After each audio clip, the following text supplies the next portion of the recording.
ഇതൊന്നും ഇവിടെ ആരും കഴിക്കാറില്ലല്ലോ. ഇങ്ങനെയുള്ള ഭക്ഷണമൊന്നും ഇവിടെ പറ്റില്ല എന്ന് അറിഞ്ഞൂടെ? എന്തൊക്കെയാ ഈ കാണിച്ചു കൂട്ടുന്നത്?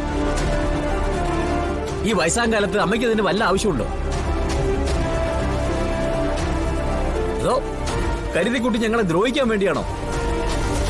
എടാ, വായ്ക്ക് രുചിയായിട്ട് ഇത്തിരി ആഹാരം കഴിക്കുന്നത് നിങ്ങൾക്ക് ബുദ്ധിമുട്ടാണെങ്കിലേ എന്ത് ചെയ്യാൻ പറ്റും? ഞാനിപ്പൊ ഇതൊക്കെ കഴിച്ചങ്ങ് ശീലിച്ചു. അല്ലെങ്കിൽ തന്നെ ജയിലിൽ കിടക്കുമ്പോഴേ നമുക്ക് ഇഷ്ടമുള്ളത് ചോദിച്ചു വാങ്ങിച്ച് കഴിക്കാൻ പറ്റുമോ? ഞങ്ങള് ജയിൽ പുള്ളികളാണല്ലോ. യശോദേ, എനിക്ക് വേണ്ട. ദേവേട്ടൻ അവിടെ ഇരിക്കേ. അമ്മേ, നിങ്ങൾക്ക് ഇത് കഴിക്കണമെന്ന് എത്ര നിർബന്ധമാണെങ്കിൽ മുറി കൊണ്ടുവച്ച കഴിക്കേ.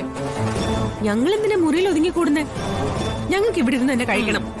യശോദേ, താനത് എടുത്തു വെക്ക്, ഞാൻ പിന്നെ കഴിച്ചോളാം. മക്കളെ, അച്ഛനമ്മമാരെ കണ്ടാ പഠിക്കുന്നത്. അമ്മയെന്ന് ഞാൻ എന്തൊക്കെയാ പഠിക്കേണ്ടതെന്ന് പറഞ്ഞു തന്നാ കൊള്ളായിരുന്നു.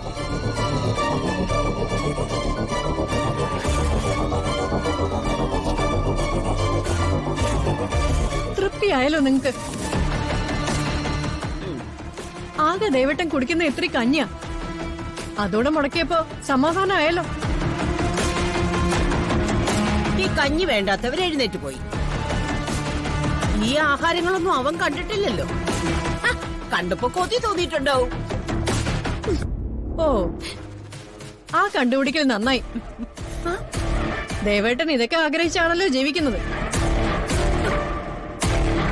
അമ്മയുടെ മനസ്സിൽ ആർത്തി പെരുകുന്നത് പോലെ മറ്റുള്ളവർക്കും ആ ബുദ്ധിമുട്ടുണ്ടെന്ന് കരുതരുത്.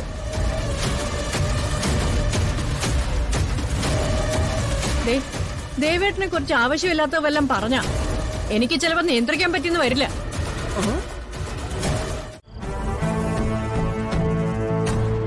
അന്നൊരു തവണ ജയിലിൽ വന്ന് എന്നെ കണ്ടിട്ട് ഒരു പോക്ക് പോയതാ. പിന്നെ ഇപ്പോഴാ നിന്നെ ജീവനോടെ കാണുന്നേ. എന്തിനാടാ വന്നത്? മുത്തശ്ശി, നിങ്ങളെ ഇറക്കാൻ വേണ്ടി ഞാൻ ഒരുപാട് ശ്രമിച്ചതാ.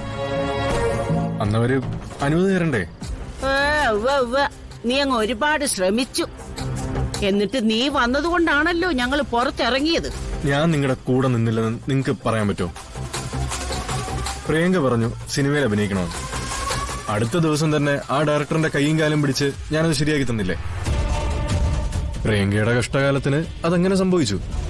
അതെങ്ങനെ? ആ ലൊക്കേഷനിൽ അടങ്ങി ഒതുങ്ങി കഴിയാൻ പറഞ്ഞപ്പോ മുത്തശ്ശി കേട്ടില്ലല്ലോ. ഏത് നേരവും ബഹളമായിരുന്നില്ലേ? അതുകൊണ്ട് തന്നെ അവന്മാര് പണി തന്നത്. എടാ, പണി തന്നിട്ട് അവന്മാര് കുടുംബത്ത് കിടന്ന് ഉറങ്ങൂ. എന്നിട്ട് അവന്മാരെ ഒന്നും നമ്മൾ തിരക്കിയില്ലെന്നാ നീ കരുതിയിരിക്കുന്നത്. തിരക്കി കണ്ടുപിടിച്ചിരിക്കും. അവൻ പറഞ്ഞില്ലേ അവനേതോ സംഘടനക്കാരുണ്ടെന്ന്. ആ സംഘടനക്കാരെ കൊണ്ട് തന്നെ അവൻ ചത്തതിന്റെ ചടങ്ങ് ഞാൻ നടത്തിക്കും. നീ കണ്ടോ? ശരത് എന്താ ഇപ്പൊ വന്നത്?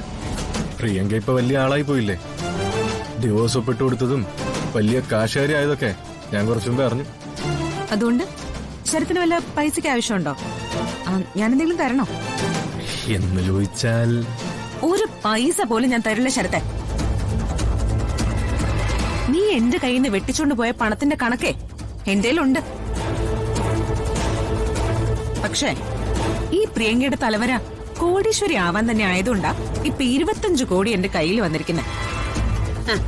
എടാ പൊന്നുമോനെ, കാശിന്റെ ആവശ്യം പറഞ്ഞോണ്ട് നീ ഇവിടെ കയറി ഇറങ്ങിയിട്ട് ഒരു പ്രയോജനവും ഇല്ല.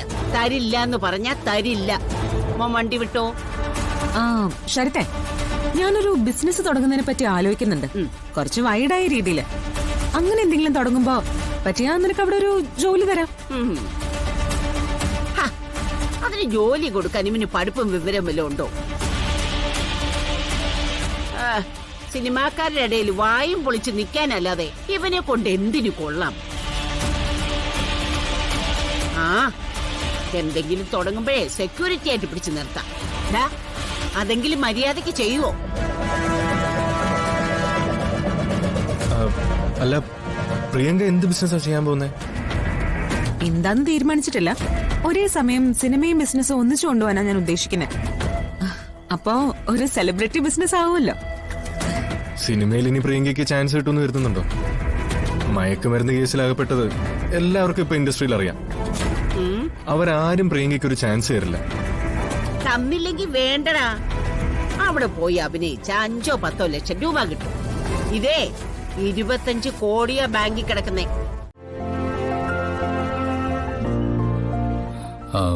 മാഡം, എന്നാലും വരുൺ എന്നെ ഒരു അന്യായിട്ടാണോ കാണുന്നത്?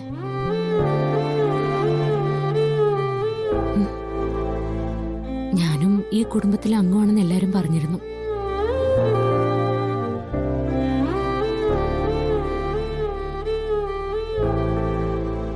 കുടുംബത്തിലൊരു പ്രശ്നം വരുമ്പോ എല്ലാ കുടുംബാംഗങ്ങളും ഒരുപോലെ സഹകരിക്കണമല്ലോ.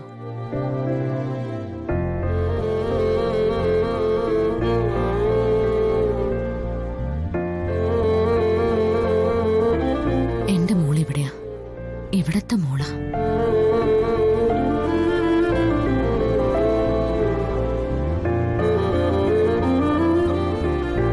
അവൾക്ക് വേണ്ടി കരുതി വെച്ച പണം, അത് ഈ കുടുംബത്തിന് വേണ്ടി ചെലവഴിക്കുന്നത് അവളുടെയും എന്റെയും ഭാഗ്യമായിട്ടാണ് ഞാൻ കാണുന്നത്.